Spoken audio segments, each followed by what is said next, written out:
Good morning and welcome to this quick win. Today we're going to look at another type of smart chip. Today we're going to look at the drop down list. So here you can see a paragraph of text that I've just randomly put together. But let's say, for example, I've highlighted the words here. These are the key words from this particular piece of text. Now what I want to do is I want to turn this into an activity for the students to match the correct word to the correct part of the process. This would work in a whole range of situations. This is just the one I've chosen for today. So, as I said, these are the words that the students are going to be trying to put into the correct places. So what I need to do first of all is I'm going to select the first one and just remove the word. And then I'm going to come up here and click Insert and then Drop Down List. Now, when you create a drop down list, the ones you created previously are stored, but I'm going to create a brand new one by clicking New Drop Down List. I'm then presented with this dialog box. So in this box I need to put in the name of my drop down list, and I'm just going to call mine Computational Thinking. And then in here I need to put in each of the words that I want in my list. So I'm going to put decomposition in the first one. Obviously you type them in for speed reasons. I've got them in the clipboard, so I can just paste them in. I've got pattern recognition,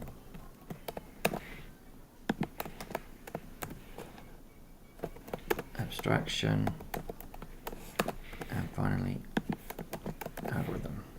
You can also associate each word with a colour, which, if nothing else, it definitely brightens up the activity. There we go. And now I'm going to click Save. So now you can see that this is now turned into my drop down list. Now you'll notice I put in my 4 words and it automatically defaults to the top one. What you can do is add an additional option, which means like this, and then if we zip that one to the top, and I'll make that one yellow, we can set the task like this. So I'm now going to go through, I'm going to remove each of the words that I want the students to put in the correct places. And again, now if I look in here, you'll find that there's my computational list of words.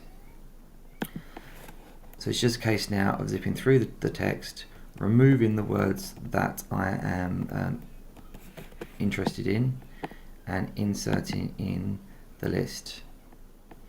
Now there are, as I said, more than one way of putting these words in. If, for example, I didn't want to go through the menu, what I could do is I could use the @ symbol, and then this will bring up a list of the options, and in here you'll find drop down list and computational thinking. Doesn't save a huge amount of clicking time, so it does come down to which way you prefer to do it. But there we go. The first step to computational thinking is pick a word, and the students will be able to drop this down and select the appropriate word. Well, I hope you find that useful, and until the next one, have a good day.